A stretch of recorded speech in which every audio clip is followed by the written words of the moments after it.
Madame Bovary. Part 1. Chapter 6. She had read Paul and Virginia, and she had dreamed of the little bamboo house, the nigger Domingo, the dog Fidel, but above all of the sweet friendship of some dear little brother, who seeks red fruit for you on trees taller than steeples, or who runs barefoot over the sand, bringing you a bird's nest. When she was 13, her father himself took her to town to place her in the convent. They stopped at an inn in the Saint Gervais quarter, where, at their supper, they used painted plates that set forth the story of Mademoiselle de la Vallière. The explanatory legends, chipped here and there by the scratching of knives, all glorified religion, the tendernesses of the heart, and the pomps of court. Far from being bored at first at the convent, she took pleasure in the society of the good sisters, who, to amuse her, took her to the chapel, which one entered from the refectory by a long corridor. She played very little during recreation hours, knew her catechism well, and it was she who always answered Monsieur le Vicaire's difficult questions. Living thus, without ever leaving the warm atmosphere of the classrooms, and amid these pale-faced women wearing rosaries with brass crosses, she was softly lulled by the mystic languor exhaled in the perfumes of the altar, the freshness of the holy water, and the lights of the tapers. Instead of attending to Mass, she looked at the pious vignettes with their azure borders in her book. And she loved the sick lamb, the Sacred Heart pierced with sharp arrows, or the poor Jesus sinking beneath the cross he carries.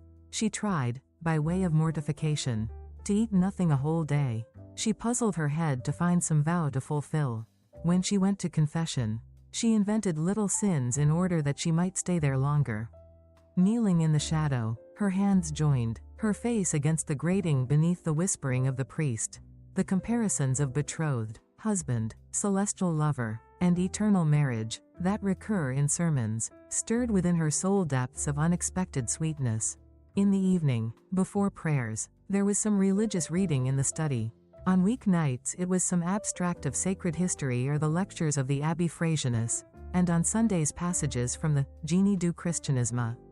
As a recreation, how she listened at first to the sonorous lamentations of its romantic melancholies re-echoing through the world and eternity. If her childhood had been spent in the shop parlor of some business quarter, she might perhaps have opened her heart to those lyrical invasions of nature, which usually come to us only through translation in books. But she knew the country too well. She knew the lowing of cattle, the milking, the plows. Accustomed to calm aspects of life, she turned, on the contrary, to those of excitement. She loved the sea only for the sake of its storms, and the green fields only when broken up by ruins. She wanted to get some personal profit out of things, and she rejected as useless all that did not contribute to the immediate desires of her heart. Being of a temperament more sentimental than artistic, looking for emotions, not landscapes. At the convent there was an old maid who came for a week each month to mend the linen, patronized by the clergy, because she belonged to an ancient family of noblemen ruined by the Revolution. She dined in the refectory at the table of the good sisters, and after the meal had a bit of chat with them before going back to her work. The girls often slipped out from the study to go and see her. She knew by heart the love songs of the last century, and sang them in a low voice as she stitched away. She told stories, gave them news, went errands in the town, and on the sly lent the big girls some novel, that she always carried in the pockets of her apron, and of which the good lady herself swallowed long chapters in the intervals of her work. They were all lovers, sweethearts, persecuted ladies fainting in lonely pavilions, postilions killed at every stage, horses ridden to death on every page, somber forests, heartaches, vows, sobs, tears and kisses, little skiffs by moonlight, nightingales in shady groves, gentlemen, brave as lions, gentle as lambs, virtuous as no one ever was, always well dressed, and weeping like fountains. For 6 months, then, Emma, at 15 years of age, made her hands dirty with books from old lending libraries. Through Walter Scott. Later on, she fell in love with historical events, dreamed of old chests, guardrooms and minstrels. She would have liked to live in some old manor house, like those long-waisted chatelaines who, in the shade of pointed arches, spent their days leaning on the stone, chin in hand, watching a cavalier with white plume galloping on his black horse from the distant fields. At this time she had a cult for Mary Stuart and enthusiastic veneration for illustrious or unhappy women. Joan of Arc, Heloise, Agnes Sorel, the beautiful Ferronnière, and Clemence Isaure stood out to her like comets in the dark immensity of heaven, where also were seen, lost in shadow, and all unconnected, St. Louis with his oak, the dying Bayard, some cruelties of Louis XI, a little of St. Bartholomew's Day, the plume of the Béarnais, and always the remembrance of the plates painted in honor of Louis XIV. In the music class, in the ballads she sang, there was nothing but little angels with golden wings, Madonnas, lagoons, gondoliers, mild compositions that allowed her to catch a glimpse athwart the obscurity of style and the weakness of the music of the attractive phantasmagoria of sentimental realities. Some of her companions brought keepsakes, given them as New Year's gifts to the convent. These had to be hidden, it was quite an undertaking, they were read in the dormitory.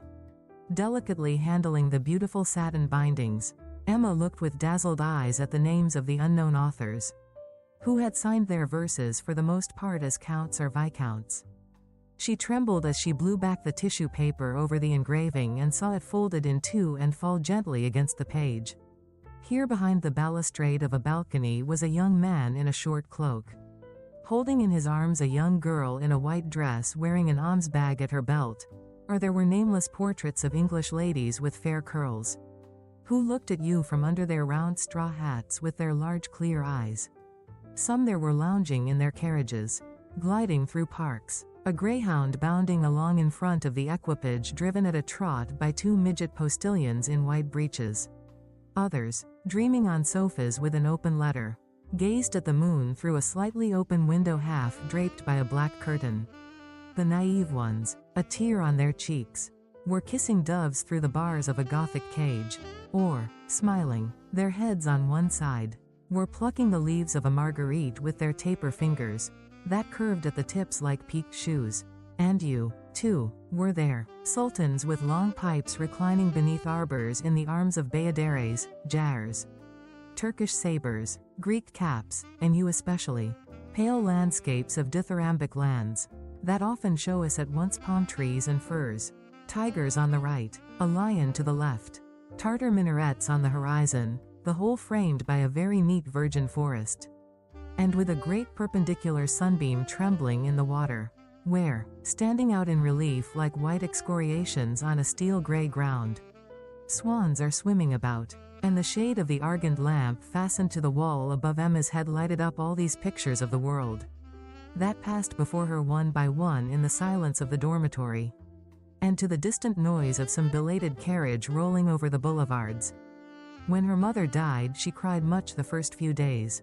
She had a funeral picture made with the hair of the deceased, and, in a letter sent to the Bertaux full of sad reflections on life, she asked to be buried later on in the same grave.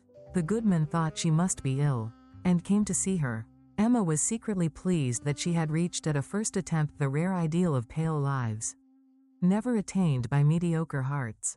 She let herself glide along with Lamartine meanderings, listened to harps on lakes, to all the songs of dying swans, to the falling of the leaves, the pure virgins ascending to heaven, and the voice of the eternal discoursing down the valleys. She wearied of it, would not confess it, continued from habit, and at last was surprised to feel herself soothed, and with no more sadness at heart than wrinkles on her brow. The good nuns, who had been so sure of her vocation, perceived with great astonishment that Mademoiselle Rouault seemed to be slipping from them.